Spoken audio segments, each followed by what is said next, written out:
बधाई हो बधाई हो बधाई हो गाइस, आप सभी को दशहरे की हार्दिक शुभकामनाएं। एंड बुराई पर अच्छाई की जीत के इस मौके पर हम इस वीडियो के माध्यम से आज क्या करने वाले हैं। इस वीडियो में मैं आपको क्लैट का फॉर्म भरने से पहले क्या क्या चीजें अपने जहन में रखनी है, अपने दिमाग में रखनी है, जिससे आप कोई सिली मिस्टेक ना कर दो। ये सारी चीजें मैं आपको आज इस वीडियो में बताने जा रहा हूं। ठीक है, तो अब काफी दिनों बाद मैं यूट्यूब पर वापस आया हूं। ठीक है, कुछ कुछ चीजें, कुछ कुछ पर्सनल कमिटमेंट्स थे जिन वजह से हम यहाँ पर मिल नहीं पा रहे थे। बट अब मेरा वादा है आप सभी से, जो जो चीजें हमारी छूटी हुई हैं, जो जो चीजें मैंने प्रॉमिस करी हुई थी, सब कुछ वापस से कंटिन्यू करने का प्लान है। एंड वैसे ही सेम एनर्जी के साथ मैं आपको लेकर चलूंगा यहाँ से आगे। स्टार्ट किससे करेंगे? हम स्टार्ट करेंगे इस वीडियो से, जिसमें मैं बताने वाला हूँ कि step by step guide, form भरना कैसे है। वो सब तो आपको 10,000 लोग बता चुके होंगे अभी तक कि ऐसे स्क्रीन पे ये आएगा, वैसे स्क्रीन पे वो आएगा, ये करना है, वो करना है। ठीक है भाई, आपने देख लिया होगा सब कुछ। ठीक, ये उन लोगों के लिए है जो मेरे भरोसे अभी बैठे हुए थे कि हमें क्लैट का फॉर्म भरने से पहले कुछ कुछ चीजें जो ध्यान में रखनी, भैया आप बता दो। तो इसलिए आज का ये वीडियो है। अब इसमें आपको क्या क्या इंश्योर करना है, ये गाइड सबसे पहले मैटर क्यों करती है? क्योंकि ये सिर्फ एक प्रोसीजरल स्टेप नहीं होता है क्लैट का फॉर्म फिलिंग, ये आपकी जर्नी को मेक और ब्रेक कर सकता है क्लैट में। क्यों है ऐसा, वो आपको आगे आके पता लगेगा। क्योंकि कौन से डॉक्यूमेंट ऐसे हैं जो कि नेसेसरी हो सकते हैं, आपके पास नहीं है, बनवा लेने चाहिए, या फिर आप क्या चीज कहाँ रखोगे, ये सारी चीजें बहुत एसेंशियल बन जाती है। अब अगर छोटा कोई भी एरर बन जाता है कोई भी एप्लीकेशन में, तो ये आपके डिस्क्वालिफिकेशन का कारण बन सकता है। ये आपको साफ दिख रहा होगा कि आपका पूरा फॉर्म ही अगर डिस्क्वालीफाई हो जाएगा, पूरा साल बर्बाद होने की आपके चांसेस बन जाते हैं।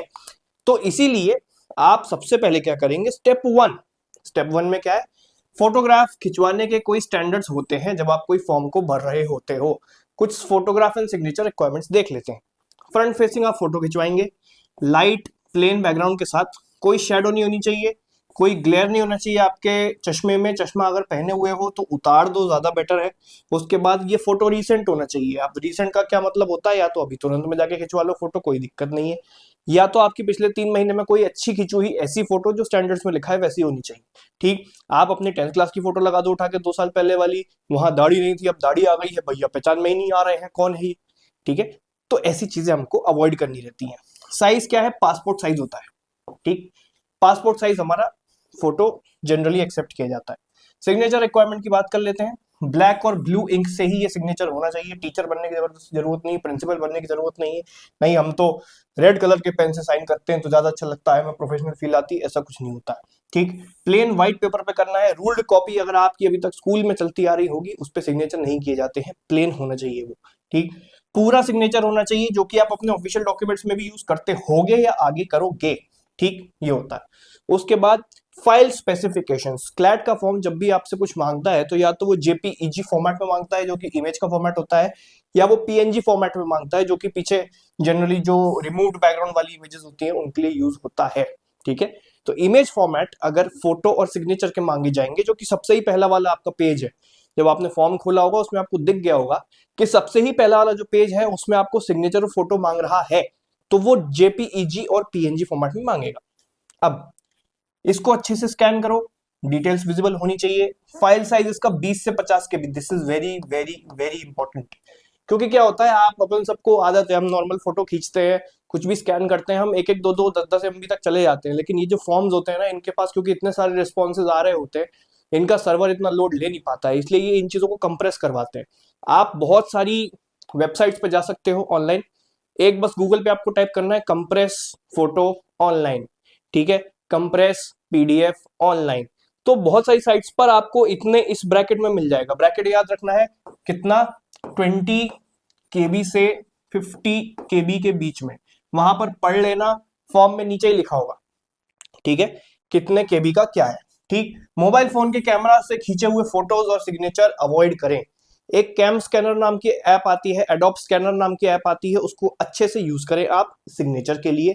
और यहां पर आपको अगर स्कैंड एज इन के अगर डिजिटल फॉर्मेट में आपका फोटो है पासपोर्ट साइज वाला, बहुत ही अच्छी बात है। अगर नहीं है तो मोबाइल से क्रॉप कर लो, उसको कंप्रेस कर लो और यहां पर लगा देना, जो भी आपका प्लेन वाला फोटो होगा उसकी बात हो रही है। ठीक है, ये हो गया स्टेप नंबर 1।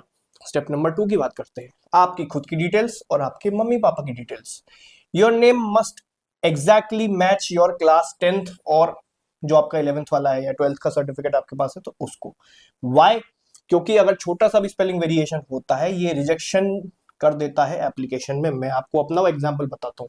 मैं एक फॉर्म भर रहा था, क्लैट का तो नहीं था, मैं एक फॉर्म भर रहा था जब मैं शायद 11th क्लास में होऊंगा, कोई एग्जाम का फॉर्म था। उसमें अब मेरे पापा का नाम है बसंत कुमार मिश्रा और मेरे आधार कार्ड पे लिखा हुआ था बसंत मिश्रा, मतलब सन ऑफ बसंत मिश्रा। वहीं पर उसने क्या कर दिया, चैलेंज कर दिया कि ये एक जगह आपके पापा अलग हैं, दूसरी जगह आपके पापा अलग हैं। मैंने कहा भाई कुमार ही तो नहीं लगा बीच में, ठीक। बट जो नहीं माना वो नहीं माना। तो ऐसे करके क्या है कि आपको डॉक्यूमेंट्स में एग्जैक्टली ये देखना है कि हमारे 10th क्लास में क्या है, आपका जो नाम है वो आपकी 10th क्लास की मार्कशीट से उठाया जाता है, ठीक। इसलिए यहाँ पर ये भी लिखा है कि अपनी 10th क्लास की मार्कशीट को आप हैंडी रखें हमेशा। पेरेंट्स का नाम जो है ऑफिशियल स्पेलिंग जो अपीयर करती है उनकी government ID that is Aadhaar card में, वो इंपॉर्टेंट है। फॉर एग्जाम्पल किसी के पापा का नाम है राम कुमार शर्मा, ठीक है। तो आपने देखा होगा कि आपके पापा जनरली आर के शर्मा आर के शर्मा आर के शर्मा आर के शर्मा करते होंगे। तो बेटा तुम यहाँ निकनेम लगाने नहीं बैठे हो, पूरा नाम हमेशा आएगा, ठीक है। आप भी, मैं बेटा हूं आर के शर्मा का, कौन आर के शर्मा पता नहीं, ढूंढ लो, ये कोई बात नहीं होती, ठीक है। ऑफिशियल उनके आधार कार्ड पे आर के शर्मा तो नहीं लिखा होगा, आधार कार्ड पे तो राम कुमार शर्मा लिखा होगा, ठीक है। इसलिए आप पूरा पूरा नाम लिखें। ये भी कैसे, मान लो आधार कार्ड पे भी आर के शर्मा लिखा हुआ है तो आर के शर्मा यूज करोगे, ठीक है। जो भी आधार कार्ड पे लिखा हो पापा का नाम वो आप यूज करेंगे, ठीक। बहुत सारे कैंडिडेट्स क्या है अपनी सीट्स ही छोड़ देते हैं क्योंकि जब वो कॉलेज में जाते हैं डॉक्यूमेंट वेरिफिकेशन के लिए तो कहीं नाम मिसमैच हो जाता है, कभी कुछ गलत हो जाता है, कभी कुछ गलत हो जाता है। फॉर एग्जाम्पल इमेजिन करिए आप ऑल इंडिया रैंक 7 लेके आए हैं, 1 लेके आए हैं, बढ़िया ढिंडोरा पीट दिया, बाजे बज गए, मिठाई खा ली, जश्न मना लिया। एनएलएसआई जाते हैं, वहां पर बोलते हैं कि आपका तो नाम मिसमैच है, ये कौन है क्या है, हम आपको सॉरी सीट नहीं दे पाएंगे। क्यों? क्योंकि आप अगर सीट छोड़ के जाओगे पीछे 75,000 लोग बैठे हैं आपकी सीट लेने के लिए, वो भी देखो, ठीक है। ऐसे आपको याद रखनी है कुछ चीजें कि क्या चीज कितनी सीरियस हो सकती है। अब जनरल वालों के लिए ये स्लाइड नहीं है, कुछ देर दूसरे लोगों के लिए स्लाइड, ठीक। जो कैटेगरी सर्टिफिकेट जिन जिनके पास हैं, अगर आप एससी कैटेगरी से बिलोंग करते हैं, एसटी कैटेगरी से बिलोंग करते हैं, must be issued by the competent authority, ठीक है। एसडीएम या तहसीलदार ने आपको सर्टिफिकेट इशू करके दिया होगा और इसका कोई वैलिडिटी नहीं होता है, ये लाइफ टाइम के लिए वैलिड होता है, तो आपको कोई इशू है भी नहीं। आपका बस नाम मैच करना चाहिए जो भी आपने एप्लीकेशन दी है उसमें, मतलब बेसिकली आपके सर्टिफिकेट पे आपका एग्जैक्ट नाम वही होना चाहिए, ठीक। उसके बाद ओबीसी नॉन क्रीमी लेयर का सर्टिफिकेट की बात हो रही है। Non creamy layer must be issued with in 1 year of application, ठीक। इसका मतलब ये है कि आप अगर आज फॉर्म भर रहे हैं तो पिछले 1 साल के अंदर अंदर आपका ओबीसी का सर्टिफिकेट इशू होना चाहिए। ये यहाँ पर point to be noted milord. अब मस्ट क्लियरली स्टेट, क्या बोलना चाहिए उस सर्टिफिकेट को कि हम नॉन क्रीमी लेयर में आते हैं। अगर आप क्रीमी लेयर के ओबीसी हैं आपको कोई रिजर्वेशन नहीं मिलेगा, ये बात आप ध्यान में रखें। क्यों? क्योंकि आपकी फैमिली इनकम अब जो भी उसकी रिक्वायरमेंट है उसके ऊपर है, ठीक है। तो आप नॉन क्रीमी लेयर में नहीं आ सकते, आप क्रीमी लेयर के ओबीसी कहलाओगे और आपको ट्रीट किया जाएगा एज जनरल कैटेगरी, आपको कोई रिजर्वेशन नहीं मिलेगा, ठीक। तो सर्टिफिकेट जो भी बनता है ओबीसी का सर्टिफिकेट बनता है OBC NCL that is non creamy layer. अब बहुत सारे बच्चों का ये था मेरे से क्वेश्चन के ओबीसी हमारे 2 टाइप के होते हैं, एक स्टेट लेवल का ओबीसी होता है, एक नेशनल लेवल का ओबीसी होता है, हम कौन सा लगाएंगे। आप फिलहाल स्टेट लेवल के हिसाब से लेके चलो क्योंकि रिजर्वेशन आपको अगर ओबीसी का कोई देगा तो आपके स्टेट में अगर आप ओबीसी में कहलाते हो तो वो आपका चली जाएगा। बहुत सारे एनएलयूज के अपने अपने स्टैंडर्ड्स होते हैं, जैसे एनएलआईयू जो है वो स्टेट लेवल का सर्टिफिकेट मांगता है, बहुत सारे कॉलेजेस जो है वो नेशनल लेवल का सर्टिफिकेट मांगते हैं, ठीक है। वो तो बात की बात है, तब की तब देखी जाएगी, आप पहले रैंक लेके आइए, तब जो डॉक्यूमेंट वेरिफिकेशन में 6 महीना है, ठीक है। कौन से कॉलेज में सिलेक्शन होने वाला है, कहाँ जाने वाले हो, जब एक बार अपन को वो पता लग जाएगा तो उस हिसाब से मैं बैठा हूं ना भाई, मैं सर्टिफिकेट आपको कौन सा कहाँ कैसे बनवाना है वो सब बता दूंगा, ठीक है। मान लीजिए आपका एनएलआईयू में सिलेक्शन होता है लेकिन आपके पास नेशनल लेवल वाला ओबीसी सर्टिफिकेट है, एनएलआईयू तो स्टेट लेवल वाला मांग रहा है, कितनी जल्दी बन जाएगा, ठीक है। और मान लो कि आपके पास जो सर्टिफिकेट है आपको अभी भतेरी टेंशन हो रही है बैठ के कि अरे भाई कैसे बनेगा, क्यों बनेगा, क्या बनेगा, क्या पता आपको जरूरत ही ना पड़े, ठीक है। रैंक आ गई सिंगल डिजिट, बाहर में जाए, कौन सा सर्टिफिकेट, क्या चाहिए भाई, कुछ नहीं। ठीक है, सिंपल वही कहना चाह रहे। अब सिंपल आपको क्या चीज याद रखनी है, कोई भी ओल्ड इनवैलिड सर्टिफिकेट सीधा का सीधा डिस्क्वालिफिकेशन लीड करता है। अगेन इसकी रिक्वायरमेंट्स क्या क्या है, पीडीएफ फॉर्मेट में होना चाहिए, 1.5 MB से कम होना चाहिए, क्लैट के फॉर्म की बात हो रही है, क्लियर स्कैन होना चाहिए, और सारे पेजेस एक ही फाइल के अंदर होने चाहिए। ऐसा नहीं एक अलग फाइल है उसमें दूसरा पेज है, उसकी अलग फाइल उसमें तीसरा पेज है, ऐसा कुछ नहीं करना आपको। ठीक है, ये चीज। अब स्टेप 4 की बात करते हैं। अगर आप पर्सन विद डिसेबिलिटी कैटेगरी से हैं या बिलो पॉवर्टी लाइन वाली कैटेगरी से बिलोंग करते हैं तो आपको कुछ स्पेशल रिक्वायरमेंट देनी पड़ती है। ठीक, पर्सन विद डिसेबिलिटी जो है उनका बेंचमार्क डिसेबिलिटी है कि जो 40% से ज्यादा डिसेबल हैं सिर्फ उनको पर्सन विद डिसेबिलिटी का सर्टिफिकेट मिलेगा या फिर रिजर्वेशन मिलेगा, क्योंकि सर्टिफिकेट तो सबको मिल जाता है, किसी की 10% डिसेबिलिटी भी होगी तो वो सर्टिफिकेट बनवा सकता है। बट सर्टिफिकेट में मेंशन होता है बहुत साफ साफ कि आपकी डिसेबिलिटी कितने परसेंटेज की है। ठीक, तो ये जो परसेंटेज की डिसेबिलिटी है, दिस इज इंश्योर्ड जो आप क्लैट में रिजर्वेशन लेंगे उसमें। ठीक है, certificate must be issued by recognised medical authority, certificate must be clearly stating the state percentage of the disability. ये वही कह रहा हूं मैं, कितना परसेंटेज आपकी डिसेबिलिटी है। और आपको क्या है, एग्जाम में 20 मिनट एक्स्ट्रा मिलेगा।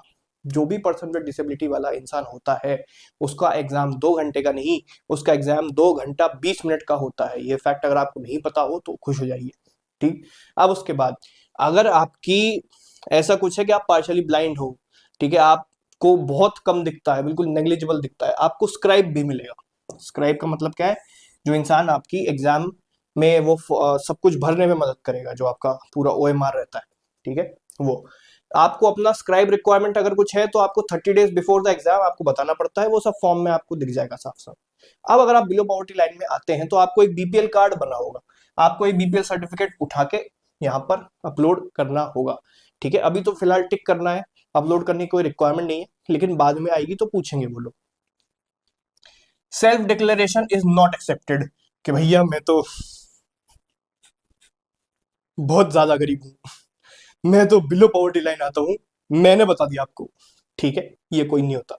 उसके बाद मस्ट बी इन एप्लीकेंट्स और फादर्स नेम, या तो आप खुद बिलो पॉवर्टी लाइन आते हो या तो आपके पापा बिलो पॉवर्टी लाइन आते हैं। ऐसा नहीं कि भाई मेरी अब बैंक अकाउंट देखेंगे सर 500 रुपए माइनस में पड़े हुए हैं, डेबिट कार्ड के चार्ज काट लिए, बैंक ने माइनस में अकाउंट बैलेंस है, मैं बिलो पॉवर्टी लाइन हूँ। ठीक है, ऐसा नहीं है, पापा का नाम जुड़ता है साथ में। ठीक है, उसको बोलते हैं बिलो पॉवर्टी लाइन का सर्टिफिकेट। ये करंट ईयर का होना चाहिए। हर साल आपका फाइनेंशियल स्टेटस चेंज होता है। Eligible for application fee waiver, आपने अगर BPL का टिक मारा आपकी एप्लीकेशन फीस हो जाएगी माफ। ठीक है, बट बाद में सर्टिफिकेट लगाना पड़ेगा आराम से। अब उसके बाद आगे चलते हैं। कम्युनिकेशन डिटेल्स, आपका मोबाइल नंबर बहुत अच्छा होना चाहिए, अच्छा मतलब ढंग से लिखा होना चाहिए, 4 बार चेक कर लेना, डिजिट्स उसके जो हों। ठीक, ये एक्टिव नंबर होना चाहिए, ऐसा नहीं इसमें भैया सिर्फ मैं व्हाट्सएप चलाता हूँ, इसमें तो कुछ कॉल वॉल नहीं आते, कॉलिंग नंबर देना है भैया, उनको व्हाट्सएप से कोई मतलब नहीं। ठीक है, ये इंश्योर करें जो नंबर आप यहाँ पर दे रहे हैं उस पर OTP भी आता है, उस पर मैसेज भी आता है, उस पर कॉलिंग भी लग जाती है, इनकमिंग आउटगोइंग बोथ। ठीक है, all SMS alerts including admit card, result notification, सब कुछ यहाँ भेजा जाता है। ईमेल आईडी आपको ऐसी देनी है, ठीक है, जो कि आप रेगुलरली चेक कर पाए, जो आपकी नोटिफिकेशन में सबसे ऊपर दिखती हो, वो वाली ईमेल आईडी आपको देनी है। एड्रेस आपको वो देना है जो जहां पर आप या तो रह रहे हो या तो वो आपके आधार कार्ड में मेंशन्ड है। ठीक है, करस्पॉन्डेंस एड्रेस अलग से पूछा जाता है और परमानेंट एड्रेस अलग से पूछा जाता है। परमानेंट एड्रेस वो होता है जो आपके आधार कार्ड में दिया हुआ है।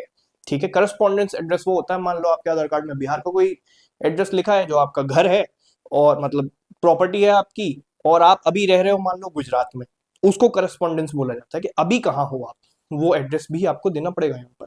ठीक, एडमिशन लेटर वगैरह, वेरिफिकेशन डॉक्यूमेंट, सब कुछ यहाँ पर भेजा जाएगा, तो वो करस्पॉन्डेंस एड्रेस में भेजा जाता है। अब इसमें क्रिटिकल चीज क्या है, if you change your mobile number और email after the application immediately update it through the CLAT portal. मतलब आपका कुछ ऐसा हो गया है जिंदगी में कि हमने क्लैट का फॉर्म भर दिया था, अगले 10-15 दिन, 20 दिन, 1 महीना, 2 महीने में क्या हुआ कि हमारा नंबर या एड्रेस चेंज हो गया, वहां पर आपको ईमेल करके चेंज करवाना पड़ेगा, और फॉर्म में एडिट्स बहुत दिन तक खुले रहते हैं, बहुत दिन बाद बंद हो जाते हैं। ठीक है, एक लड़की थी हमारे, है बेसिकली, उसने अपना जेंडर ही गलत लिख दिया है स्लैट का फॉर्म भरते भरते, क्लैट में नहीं स्लैट में। ठीक, तो ऐसे केसेस में आपको अथॉरिटीज को डायरेक्टली ईमेल करना चाहिए। और मैं अभी भी बहुत लोगों को बता रहा हूँ जिनको ये लग रहा हो कि ये गलत हो गया, वो गलत हो गया, ये करेंगे वो करेंगे, सारी क्लैरिफिकेशन के लिए आप डायरेक्टली इनको ईमेल करो ना भाई। क्लैट कंसोर्शियम का ईमेल आईडी नीचे दिया हो उनके ही वेबसाइट पे, उनसे बात करो। ईमेल पे वो लोग जवाब दे देते हैं, वो इंपॉर्टेंट है। अब मैं किसकी बात कर रहा हूँ, जो लोग अभी क्लास 12th में हैं या फिर जो लोग 11th में भी क्लैट का पेपर दे रहे हैं, ठीक है, वो लोग क्या करेंगे सिलेक्ट, उनको सिलेक्ट करना है क्लास 12th अपियरिंग या फिर अपियर्ड। जो अपियर कर रहा है 12th क्लास में वो ये सिलेक्ट करेगा। 12th पास जो है वो लिखता है जिसके पास उसकी 12th की मार्कशीट आ गई हो, ठीक है। मंथ ऑफ पासिंग में आप ये लिखोगे जिस मंथ आप पास होगे, ठीक है। कोई 11th वाला भी पेपर दे रहा है तो आराम से अपना लिख सकता है वो, उसको कोई दिक्कत नहीं है। आप किस महीने पास होंगे बोर्ड एग्जाम रिजल्ट में, उसकी मंथ लिखी जाती है यहाँ पर। ईयर क्या है, किस साल पास होंगे। अगर आप परसेंटेज की फील्ड को ब्लैंक भी छोड़ दोगे तो कोई दिक्कत नहीं है, क्योंकि आप 12th में अगर हो तो आपका परसेंटेज तो नहीं आया है, तो सिंपल ब्लैंक मारो, छोड़ो, ठीक है। बस ये देख लेना कि गलती से पास नहीं मार्क हो जाए। पास मार्क हो गया तो सीधे आपसे क्या बोला जाएगा कि आप मतलब ड्रॉपर हो, ठीक है। फॉर्म भरते टाइम आप अगर 12th पास हो मतलब आप ड्रॉपर हो। यहां से कंसिडर किया जाता है कि ड्रॉपर है ये इंसान या फ्रेशर है ये इंसान, ठीक है। और यहां से देखा जाता है कि डबल ड्रॉपर है या सिंगल ड्रॉपर है या ट्रिपल ड्रॉपर है। मतलब आपने अगर मान लो 2023 में क्लैट 12th पास करी है और आप यहाँ पर पास लिखोगे, ईयर भी लिखोगे 2023, वहां से समझ जाएंगे वो लोग कि डबल ड्रॉपर है ट्रिपल ड्रॉपर, ठीक है। तो यहां से कैलकुलेट किया जाता है। टेस्ट सेंटर की प्रेफरेंसेस आपको 3 सिटीज सिलेक्ट करने को मिलेंगी। इसमें आप देख सकते हैं आपके घर के सबसे पास कौन सा शहर है, ट्रैवल में आसान कौन सा शहर, ठीक है। ये दो अलग बातें होती हैं। ये हो सकता है कि कोई शहर आपके घर के पास में हो लेकिन ट्रैवल करने के टाइम पर कुछ ज्यादा कनेक्टिविटी है नहीं, तो हम क्या कर सकते हैं कि दूसरा कोई शहर ढूंढ सकते हैं जहां पे मान लो डायरेक्ट गाड़ी जाती हो, ऐसा भी कर सकते हो। जो सिटीज आपके रिलेटिव रहते हैं जहां पे आपको अकोमोडेशन मिल जाएगा उसको भी प्रिफर कर सकते हो। उसके बाद पहले सेंटर एलोकेशन देख लो, ठीक है। कुछ सिटी जो है जल्दी भर जाती हैं, जैसे भोपाल, जैसे जोधपुर, जैसे दिल्ली, मुंबई और लखनऊ और पटना, ठीक है। ये कुछ शहर हैं जिसमें क्लैट के एस्पिरेंट्स बहुत हैवी मात्रा में हैं, ठीक। तो इनका जो सीट फिलिंग है मतलब जो एलोकेशन है वो जल्दी हो जाता है, ठीक। तो चांसेस इन सिटीज में आपके ऐसे हैं कि आपको अपनी सेकंड प्रायोरिटी की सीट भी मिलेगी, हो सकता है, अभी से बता रहा हूं। लेकिन अभी तक मैंने जितना मेरे इतिहास में देखा है, जिसने जो सेंटर फिल करा हो फर्स्ट प्रायोरिटी उसको मिल जाता है, ठीक है। ऐसी कोई बहुत बड़ी बात है नहीं, ठीक। अब वेदर कंडीशंस भी आपको देखनी है कि दिसंबर में कौन से शहर में, जिस शहर में आप भर रहे हो, क्या पता आपको उस शहर में वातावरण अच्छा ना मिले, ठीक। उस हिसाब से भी आपको देख के भरना है। While consortium typically honors your first preferences, they reserve the right to change your center based on the capacity of the city. ये आपको याद रखना है, ठीक है। फॉर एग्जाम्पल आपको देखो, इन 2025 nearly 85% of the candidates received their first preference center, ठीक है। ये अब रिजर्वेशन सेक्शन डिटेल्स आपको कैटेगरी ढंग से भरनी है, सारे डॉक्यूमेंट्स करने हैं। जब डाउट हो तो आप जनरल चूज कर लो भाई, हमारी कैटेगरी क्या नहीं पता तो, ठीक। फेक इनवैलिड रिजर्वेशन सर्टिफिकेट मत बनवाना, पकड़ लेंगे तो तुम्हें ब्लैक लिस्ट ही कर देंगे। टेक्निकल चेकलिस्ट देख लेते हैं। एक लैपटॉप से एप्लीकेशन फॉर्म भरें, डेस्कटॉप से एप्लीकेशन फॉर्म भरें। मोबाइल से क्लैट का एप्लीकेशन फॉर्म बिल्कुल भी नहीं भरना है। मोबाइल से क्लैट का एप्लीकेशन फॉर्म बिल्कुल भी नहीं भरना है। मोबाइल से क्लैट का एप्लीकेशन फॉर्म बिल्कुल भी नहीं भरना है, याद रखें, ठीक। इंटरनेट कनेक्शन स्टेबल यूज करना है, इंटरनेट कनेक्शन स्टेबल यूज करना है। सारे डॉक्यूमेंट्स की एक स्कैन्ड कॉपी रेडी रखना है।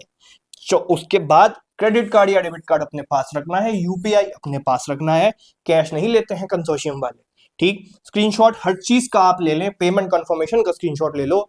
जैसे ही आप पेमेंट कर देते हो वहां पर आपका कुछ एक ट्रांजैक्शन आईडी वगैरह जनरेट हो जाता है, उसका स्क्रीनशॉट जरूर ले लेना भैया मेरे, ठीक। उसके बाद डॉक्यूमेंट फॉर्मेट आपको ये रखने हैं, पीडीएफ का ये बता दिया मैंने। उसके बाद आईडी प्रूफ आपको 1 MB का रखना है। डीपीआई सेटिंग्स देख लो, डीपीआई मतलब डॉट पर इंच, गूगल कर लेना क्या होता है, कैसा होता है, कैसे देखा जाता है, ठीक। उसके बाद फाइनल सबमिशन प्रोसेस क्या है, से एक बार सारी डिटेल्स को रिव्यू कर लेना, फीस का पेमेंट कर लेना, जो उसके बाद एप्लीकेशन फॉर्म आएगा उसको प्रिंट आउट निकाल लेना, कंफर्मेशन ईमेल भी आपको आ जाएगा कुछ देर बाद। यहां से आपका फॉर्म भरा हो जाएगा। फाइनल सबमिशन के बाद कोई मेजर चेंज अलाउ होता नहीं है, माइनर करेक्शन की जा सकते हैं अगर आप उनको 5 से 7 दिन के अंदर ईमेल कर दोगे तो। ठीक है, इतना था ये पूरे फॉर्म फिलिंग का प्रोसेस। कुछ कुछ मिस्टेक्स जो आपको अवॉइड करनी है, पहला है नाम की, अपना, पापा का, सबका, जिसका नाम लिखा है ढंग से चेक कर लेना। अपलोड की क्वालिटी सही रखना, क्वालिफिकेशन स्टेटस को चेक कर लेना, रिजर्वेशन के क्लेम्स को चेक कर लेना, सेंटर सिलेक्शन सही से कर लेना। ये कुछ गलतियां थी जो कि मैंने इस वीडियो के द्वारा आपको बताई। और फाइनल एडवाइस क्या है कि फॉर्म फिलिंग को जरा सीरियसली लें, डॉक्यूमेंटेशन जल्दी करवा लें। जरूरी नहीं है कि जिस टाइम आप फॉर्म भर रहे हो उस टाइम आपके हाथ में वो डॉक्यूमेंट होना चाहिए, उसके बाद ही आप वो फॉर्म भरेंगे। ऐसे तो बेटा तुम्हारा 20 दिन लग जाए तो 20 दिन बाद फॉर्म भरोगे? बिल्कुल नहीं। ठीक है, तो आपका फॉर्म मान लो आज से 7-8 दिन बाद भी कोई एक डॉक्यूमेंट है, ईडब्ल्यूएस है, डोमिसाइल है, कुछ भी है, ठीक, तो अगर आपको ऐसा है कि वो कुछ दिन बाद बनेगा, तो आप ये देख सकते हो, समझ सकते हो कि हाँ टिक तो कर देता हूँ, डॉक्यूमेंट तो आ ही जाएगा। ठीक है, चांसेस अगर उसके आने के हों तभी ये करना है। ठीक, हर चीज को रेडी रखो काउंसलिंग के लिए और अपडेटेड रहना है। सिंपल, मेरी तरफ से आपके लिए यही एडवाइस थी। Thank you for watching till the end. ऊपर वाले से यही प्रार्थना है मेरी, आज दशहरे के दिन पर बुराई पर अच्छाई की जीत हो। आपके साथ जो जो जिंदगी में बुरा हुआ है, ये फॉर्म भरना आपके लिए आज ही के दिन शुभ हो। एंड जो टाइम बचा है इसमें आप फॉर्म भरें तुरंत। And wishing you a very happy Dussehra, all the best, thank you so much.